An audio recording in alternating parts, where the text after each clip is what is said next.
Good morning, everybody, and welcome to Furman Football Monday with head coach Clay Hendricks. We are coming off of the bye week and heading into Citadel Week here at Paladins Stadium coming up on Saturday. We will set you up for all of the broadcast information at the end of today's press conference. The new polls are out. Furman is fourth in the coaches poll this week, and the media poll just released moments ago, sitting at number 5 in the nation at the FCS level. We have with us, besides Coach Hendricks, Wayne Anderson Jr. and Jack Rhodes as our player representatives today. So as always, Coach Hendricks, we will turn it over to you, and after you make an opening statement, I'll let Tom Van Hoy ask the first question of the day. All right, thank you, Dan. Again, appreciate you being here. I know a little change in time, which I think will be good for us. Monday's kind of crazy around here with class schedules and lab schedules, and so we made a little adjustment there, and so I think this will be a good time for us. But had a bye week a week ago, and I thought we had a good plan going in. We stuck to it as far as our preparation, what we're going to do, and really tried to spend the week. Really didn't do anything Citadel-wise, other than coaches did some Citadel stuff, but just trying to worry about Furman, and a couple of really good days of practice, a couple more days, meetings and lift, and they had a couple of days off this weekend. Came back yesterday, got in our normal schedule, did a little more on Sunday than we would normally do, just because we weren't coming off of a game, and then today's our off day, and then we'll get back at it tomorrow. But it's been a while. It's a really good win for us against Mercer. I guess now, I guess a little over a week ago, but really good, happy to be 1-0 in the conference, and got a really big conference game for us coming up Saturday with the Citadel, and we're excited to go out and have a good week of prep and try to go see if we can improve. I really thought we played our most complete game against a really good Mercer team. And you go back, there's a lot of things we need to do better, and we'll have to do better, and we can do better. So I just try to point those things out and build upon it a little bit and see if we can keep improving. Coach, what have you learned about your team through 4 games this year? Well, I've said all along I thought we had a chance to have a good football team, and I still think that, and I think great teams, or really, really good teams, however you want to phrase it, they continue to get better, every week. And I actually feel like we kind of have, and I mean, we haven't been perfect by any means, but, it starts with preparation. I think we've had really good prep. We got a great staff who does a great job of preparing our guys week in and week out. Really like how we're playing in special teams right now. I think those have become really a bit of a weapon for us. And again, it'll certainly get more challenging as we go. But again, I like the progression we're on. Can we keep improving? Coach, just talk about the transition from Mercer to now you go to off week, and then you, as you said, you worked on some things, and then now you have a Citadel team who has struggled some offensively coming in, but it seems like at least through half of the game of what I was kind of paying attention to last week, they played a pretty good half of football. What have you seen from them as that, offensively, how are they different maybe than they've been, and how have they improved, or what have you seen on film so far? Well, to answer the first question, just the bye week, like I said, it wasn't an off week. We did good on good the 2 days we were out there, and had some really good work there, and again, we called our stuff on offense, and Dwayne called his stuff on defense, and we tried to help each other out a little bit in that regard to give them some stuff that we'll see. So that was really productive. I think college football is about matchups. I really do. And, people get enamored with their yards and how many yards. Well, who'd you get the yards against? Or who'd you give the yard? Who'd you struggle a little more against? Sometimes maybe not such good teams or pretty good defensive football teams. So I don't know them. Certainly they're in a transition time, going from true triple option, now more of a gun option. Really, a lot of what we saw from Kennesaw. Really a different look. They've been in a number of years defensively. transitioning from that, new staff. I have great respect for the institution, how hard their kids play. A lot of coaches on that staff, the guys that I know, it's Furman Citadel, and I reminded our guys, I think it was 19, we go to Sanford against a pretty good Sanford team. I think we scored 58 points in about 3 quarters. I think we had a bye week following week and came out here in a little bit of rain. I think we went 5 for 25 passing. I know they went for it. I think it was 4th and 2 from their 10-yard line before the half and went for it. So none of that really kind of matters. I think it starts respecting your opponent, which we do. I know I certainly do, and then Coach Spangler says, I heard him say it yesterday, he talks about respecting the game. I think we're a bunch that we try to respect the game, and that means go prepare, do the things you got to do, and again, really, it wouldn't matter if it's them or if it's anybody else in our league. We got to go have a great week of prep, and then you got to be able to go execute on Saturday. And that's just really kind of what our focus is. Coach, it's easy to say that polls don't matter, and in some ways they don't, but in FCS they kind of do, in terms of playoffs and stuff like that. And I know that's a long ways off, and got business to take care of. But when you're in a situation where you typically kind of like the way you closed out the game versus Mercer, I mean, you certainly probably had the opportunity with some different play calls where you could have made it maybe a little bit of a bigger difference. But how do you kind of balance your principles versus saying that for people to only see your score? And yeah, I don't know. I think my principles are my principles, and at the end of the day, you need to win games. I think that's what it's about. Polls do matter at our level; they do. I remember last year the challenge just getting in. We didn't have one voter actually voting in the Southern Conference was one of the things that had hurt us, because it does matter at the end of the year. But we're in a good spot if we can keep winning games. If you don't win games, you're not in a good spot. Then you really put it into somebody else's hands. But I don't. Again, I tell you, I take a lot of satisfaction. I know we've played some pretty good football. We've played 4 physical football games. I think we're prepared for what's coming down the stretch. I thought we were prepared for that Mercer game and the kind of team I knew they had, and we're built pretty similarly, and I think that prepared us well. I think we're prepared, from what we've gone through to go play, in another challenging football game this week. So I don't know. I just, to each his own. I think sometimes what goes around comes around, a little bit. I do think this. I think getting some young guys in there, I think will pay dividends for us. It's funny that we've talked about the 4-game rule. We got a lot of guys we've not been playing that I really think can plug in and help us in some areas down the stretch. You're going to have injuries, down the stretch, but maybe it's special teams. So, we're trying to keep that in mind as we go. We're pretty healthy. The bye came at a good time. We were a little bit of a beat-up football team. I don't think anybody that we won't have available. But there have been a couple last week that have been a little more challenging for them to be full speed. We didn't have to play. We didn't play Dom in the second half. We didn't play Hugh Ryan in the second half. Jack had a heck of a game. And I think that only helps us, going forward. When you look at the history of this, there have been times before Citadel often naturally has greater incentive against Furman. And Furman should have greater incentive. It's a long-time rivalry. But it seems like to me that from watching this, and Citadel won their basketball game in Charleston last year, and this is a different sport. But I suspect that getting off to a good start is really important in this game, because the longer you let them stay in it, the more dangerous they will become, particularly in an emotionally charged game like this. Yeah, I think there's certainly a lot of truth in that. Again, I think we want I think one thing we maybe haven't started as well some games offensively as we'd like. I think that's something we've been kind of focusing on. I don't know. I think 103rd meeting for some reason. I've got 103 in my mind. Maybe I'm wrong. This is my 30th Furman Citadel game. So they got my attention.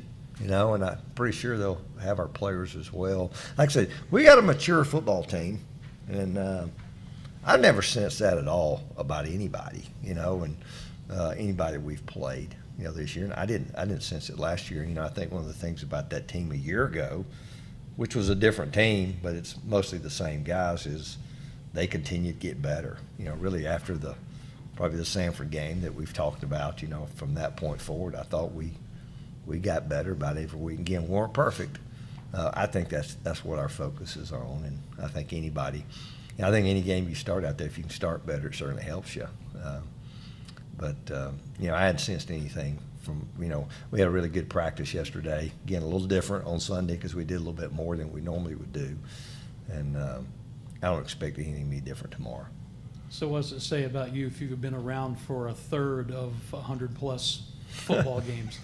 Well, I wish you hadn't put it like that. Then it makes me think about it a little bit different. But, this game is very important to a lot of people, and it's funny. I tell our team, maybe I'm wrong in this, but I would imagine if you pass out a sheet to a bunch of people in our league and they could circle one team they want to win, one game they want to win, I got a feeling we get circled a few times.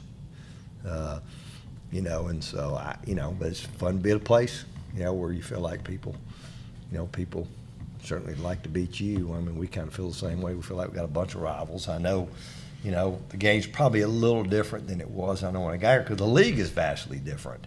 When I got here, it was pointed out to me pretty quickly, how important this game is. Important to a bunch of people. It's important to us because this game we're playing this week. And, one of our goals, you look over the wall, is win the state championship for us. That's winning the 2 Southern Conference games in our league. And if you usually can beat those 2 teams, you usually got a chance to have a pretty good year. So, that's one of our goals this week, defending our home turf. So that's our focus. Didn't mean to make the age spots explode on you like that. Well, it is what it is. A couple of actual legitimate questions. First for Wayne and Jack. Watching the Mercer game as it progressed from the radio booth, we commented, especially in the fourth quarter, that it just looked like, from our viewpoint, that Furman was the more physical, better conditioned team. For you guys, did you get that same sense as that game went on while you were in the heat of battle? Wayne, start with you. 100%. I think it goes back to just like preparation throughout the week, and I think we had like a really good week of prep. Sometimes like coaches have to get on us for like starting out slow, and I mean they kind of showed in the game. Like first quarter, I don't think we scored a point. I think that's kind of been like the offensively for like the past 2 games. That's kind of been like our struggle, just starting fast. So. But I think going throughout the game, just like the confidence and like believing in like the coaches and our preparation, I think that's the biggest thing that's kind of helped us. And like obviously, like you said, like we were definitely the more physical team as it went throughout the game.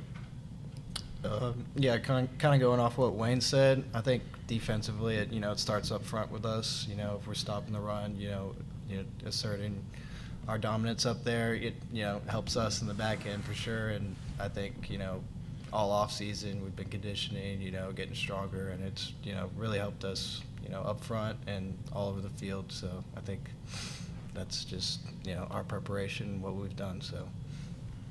And then, Coach, for you, when it comes to relying on a player's perspective, I lean heavily on Marcus because he was a really good player here through the 2014 season. And talking about the bye week, there's always a question: did the bye week come at the right time?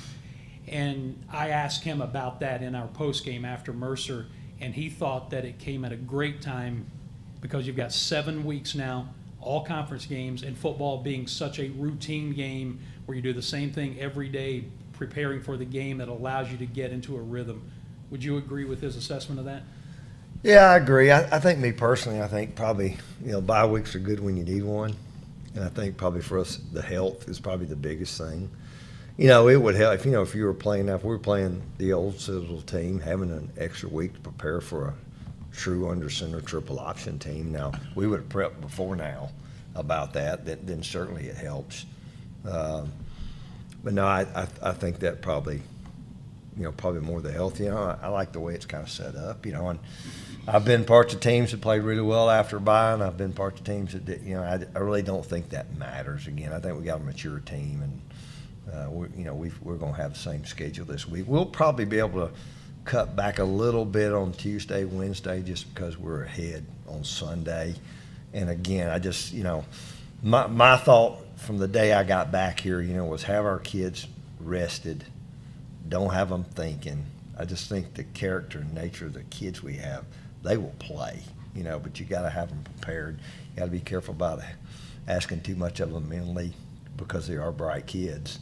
And then just have them as rested as you can be, yet still being prepared. And that's kind of been our formula from the time we came back here. And, again, I thought the bye week when we built the plan, it wasn't just based on this game. It was that 7 week. How are you going to be in 2 or 3 weeks? And you're going to have injuries, but at the same time, just wear and tear where they're going to be. Because again, we want to be better. We want to be better 3 weeks from now than we are now, and that's kind of our goal. Coach, your red zone offense is 94% right now and 18 of 19, and your opponents is only 7 of 8, which is 87%. The positive of the thing is that opponents are not getting in the red zone as much, and most of that was the South Carolina game. How much do you feed off that your defense is definitely playing at that high level? Yeah, well, certainly you like keep them out of the red zone. I think Coach Vaughn would be the first one to tell you he wasn't real fired up with the percentage of the red zone. We got to force some people to kick some field goals down there. But no, absolutely. I think you're always looking. Turnover margin. We've been really good. Again, having the ability to run the football. I thought we ran the football really well against a really good rush defense at Mercer. We've seen some good run defenses this year. So I worry more about statistics like that than I do some of these yards that people are putting up, and we have been pretty good. In the red zone. And again, I think the ability to run the football, certainly Tyler's ability to run the football, creates a whole different dimension there for you. And Mason Plows, great to see him get a touchdown. And again, those are things that we'll continue to focus on. I will say that one of the things we got to be more explosive on. We need more explosive plays. I think we got too good of players in some spots not to have more explosive plays. That's been a real focus, and how do you focus on that? I think it's really winning one-on-ones, and it's run after catch. It's all those things. But I think on offense, that's really been one of our biggest focuses. I think we've been pretty good on third down, which I think we're 45, 46% on third down, which isn't bad. So again, those are the things we really tried to spend a lot of time on last week. For Wayne and Jack, both of you guys been around a little bit, and what are your expectations for this team, and what do you think you can accomplish? Wayne, you can start. I think we can accomplish anything we put our mind to, honestly. All those goals on the board, probably besides the FBS game now, I think we can easily do all of those. I think just mentally, just like I said before, kind of just like preparing, and it's going to be a long 7-week stretch, and hopefully we can play longer than that. But I think if we just take it 1 week at a time and kind of 1 day at a time and 1 play at a time, I think we can accomplish anything we want. I just agree with everything Wayne said. All of our goals are out there in front of us. We just got to take it 1 day at a time, try to get 1% better. I think our coaching staff, starts with Coach Hendricks. He really emphasizes that to us, and just taking it each day at a time, 1 week at a time. And, all we got to worry about this week is Citadel. So. Jack, this was a game last year that I feel like the defense kind of stepped up and kind of took, the momentum in the game and then kind of gave the offense a chance to settle into the game. Just talk about, there were some big plays maybe in between the 20s, but you guys really, set a marker down when they got in the red zone. Just talk about, a game like that and how maybe you guys pick the offense up in a game when things aren't going so well on the offensive side of the ball. Yeah, I definitely think football is it's about all 3 phases, and when one of us is struggling, we gotta have the other 2 phases pick each other up. But when all 3 phases, offense, defense, special teams, when we're all clicking, it's a scary sight for us. And I think that's what Coach is talking about, just playing a complete game. And I think if we do that, there's not a lot of teams out there that can stop us. So. I got 2 questions for Wayne. First off, your overall health. I know you've been a little banged up this year. I just wonder how you're doing after the bye week, especially. And secondly, it seems like you're kind of you can kind of do it all in different ways for this team. And what is that like to be able to make an impact in different ways?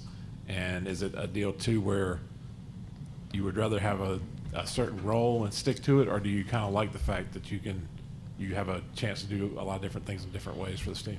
Well, one, I think I feel good. I think the bye week definitely helped me out, just for like rehab and recovery and things like that. So I played most of the game last week, so I think I feel really good. And even if I didn't play, we have just so many guys in the receiver room that can just go out there and play. Like you see, Ben's been starting a lot of games, and Colton the freshman's been in producing a lot. So I think like even if I didn't play, we'd all be confident that anyone that had to go out there and play would be able to play. But I think I feel good, and I mean, honestly, I think this is nothing new to me. Just like being the kind of do-it-all type guy. I think running back's kind of something that's in my nature. Like I think that's something that I'll never kind of forget. But I mean, I also just like being on the field, being like no matter what that is, offense, defense, special teams. So I think whatever it is, like I have to do just like for the team. I'm really not like a big stats guy. Like obviously I like want to be out there. I want to get the ball, stuff like that. So, but I think whatever it is I have to do, just like produce and like help the team like get a win. I think I'll be able to do that. Wayne, looking at the stats, there's not much to see there. I was just trying to find an area where Citadel, they punt all right. But I mean, from looking at them, what concerns you about them? What is it? Is there anything that you're slightly worried about? I don't think anything on their end is something that I'd be slightly worried about. I think honestly, I think we could talk about this every single week, even like for the South Carolina game. If we just do our job, and I think if all 11 people on the offensive side of the ball do their job, then I think we can be the most dominant team in the country, if that makes sense. Jack, what's been the work like in practice on the back end? First handful of games, giving up some deep balls. We talked to Dwayne about it, and of course, South Carolina game, some really good coverage and some athleticism, or maybe a little shove here and there that wasn't called. But I won't ask coach or anybody to comment on that. But what's been the work on the back end of shutting down the deep ball? Yeah, I think the focus for us has just been, I think we've been in position to make a lot of plays this year. I think we just got to work on finishing plays, getting balls out, playing through receivers' hands. I know we have the talent back there to play with anybody in the country, but, we just got to keep working, keep progressing. I know Coach Spang his Indy's probably about as intense as it gets out there, so he's got us working and we're preparing, but, we just got to keep working, keep trying to finish those plays when we get in those one-on-one situations. Jack, you played a lot of football here at Furman. Hadn't started a lot, but you played a lot of football. But against Mercer, you found yourself, pretty much the guy. 2-3 series in, when Hugh went to the sideline. Talk about maybe how that changed for you, or is it just really just all that experience, all that preparation? Just was time to deliver, but what was it like? You saw all the action after he went out. Yeah, I've been kind of in a role where I've been, a Hugh's backup for a while, so I've, that's kind of been my preparation, was to, always get ready if Hugh goes down, and, me and Hugh have always been, pretty close, so we've helped each other prepare each week, and it's good to have a guy that's ahead of you that you're comfortable with, and it's but yeah, it's always been that's always been my preparation week to week, is to help him get ready while also being ready to step in for him. So I think when I got the opportunity this week, I just took it, and we knew kind of going in that he had a knee bothering him, so it was I was just ready to step up and just help the team get a win. Coach, for a second, I think this is a unique type situation to where you've got a rivalry now with two head coaches that have been invested as players and now are invested as coaches. Is there a challenge to that, to keeping, kind of the emotions in check from when you were a player as to when you're a coach? But how unique is that? I mean, I know their previous couple of coaches, I don't think they played there, but I mean, going back to like Ellis Johnson, what's unique about being a former player at the institution you now coach? Well, I think each institution is a little unique. I think certainly understanding that probably more times than not the challenges. And I know I'm looking at Citadel. Without knowing the inner workings, I think I have a decent idea of their challenges, just the time I spent at the academy because of the military aspect of it. So I think certainly helps that. I know in my particular case here, certainly my connections with the past. I look at some of our greatest support groups, a lot of those older guys around even before I was. But, I think that certainly helps. I don't see it a hindrance in any way. I think for me, probably challenges, I don't know. Sometimes I feel like I need to, I don't even know how to say it, but trying to remember the past, and keep that going. I mean, like for instance, this week we're going on to the 13-18 conference championship team. I think one of the things that's been a big deal for me is trying, you always struggle getting the young guys back, because they have so much going on life-wise. And 18, we were part of that group. Then 13 team. I hope we can get Bruce Fowler and a bunch of those guys back. I'd love to do that. I mean, I think as guys have been away more, they seem to come back more. But I like I said, I think each place is a little bit unique. And again, I think it's understanding. Everybody has challenges. Everybody has problems. They're just always a little bit different. But I think for me, it's making our guys understand. We have these rivalry games because of guys before them and what they've done and what they've created. And so it's living up to that.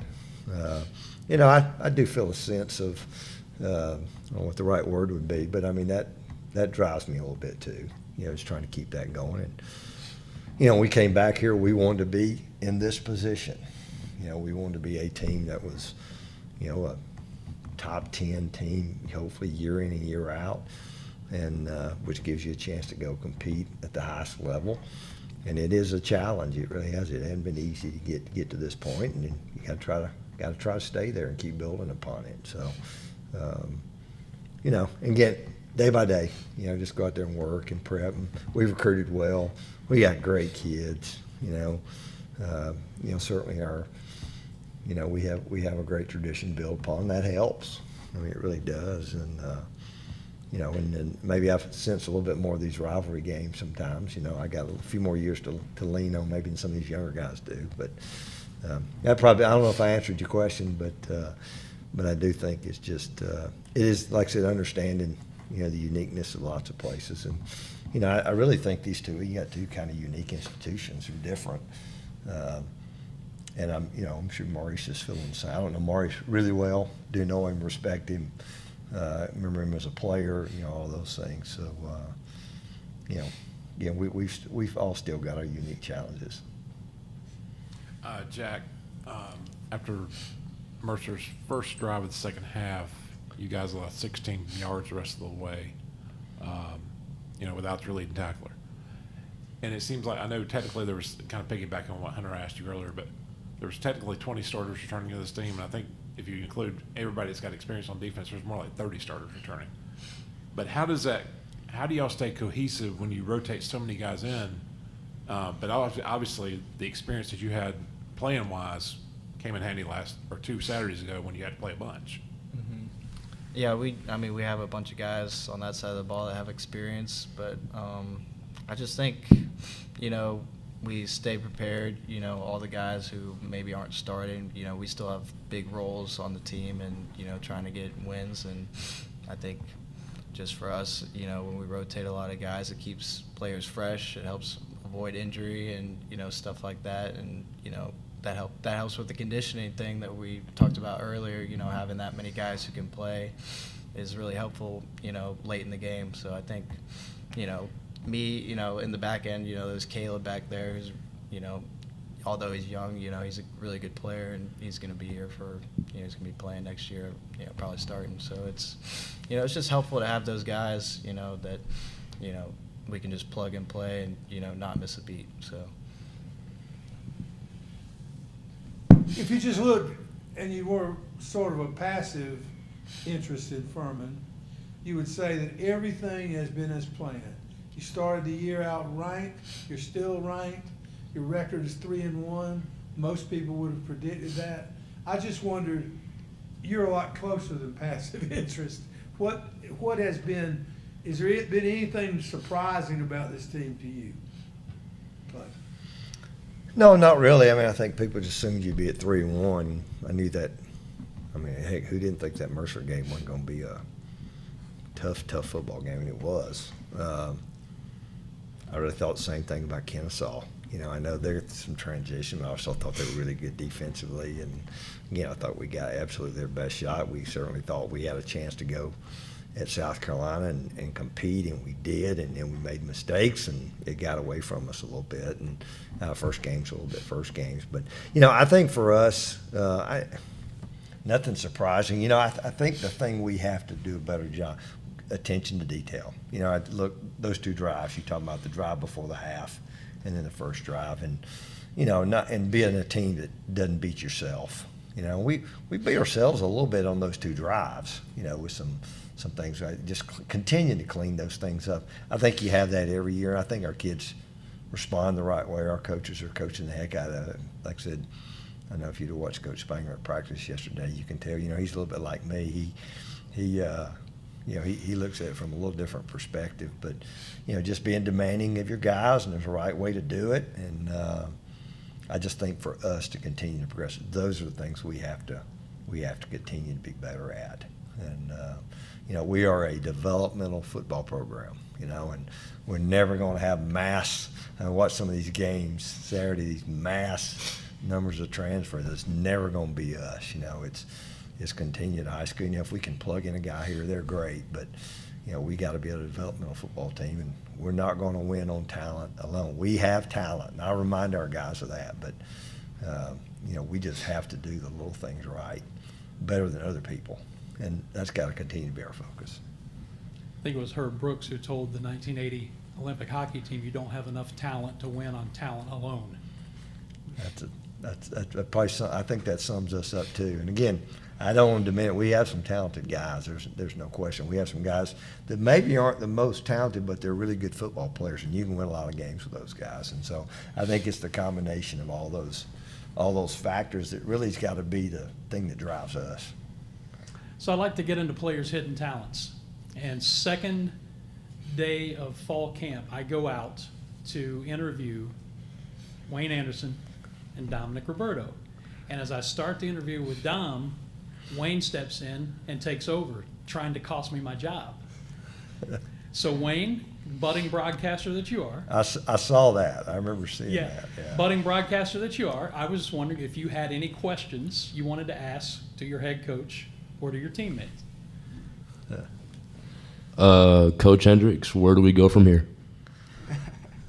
Well, lollipop. He probably goes to lunch, you know. You know, no, I actually saw that. I saw that. In fact, I think my wife pointed it out to me. But, you know, both these guys are incredibly bright. Wayne, you know, graduated in spring and will be done here in December. And then Jack actually is an interesting guy, was an early enrollee, you know, so he's really in his 8th semester here. He'll graduate in December, and they've both done exceptionally well here academically. They both got really bright futures. I think Jack's more of a numbers, business, finance kind of guy, and Wayne, I think, maybe can use his, you know, I could see those communication skills paying off for him too. So, but both these guys, they got a bright future. But I gave him the chance on the big stage here, and I know it.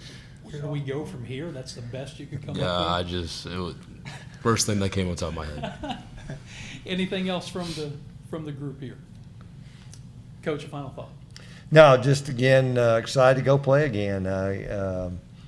You know, getting pretty healthy. You know, I think I'm not sure anybody's totally healthy at this point in time of the season, and excited. I think maybe it's family weekend here, and hopefully have a great crowd. And again, you know me, I'm excited to be back playing in the afternoon again, and again looking forward to that. And again, just appreciate you being here.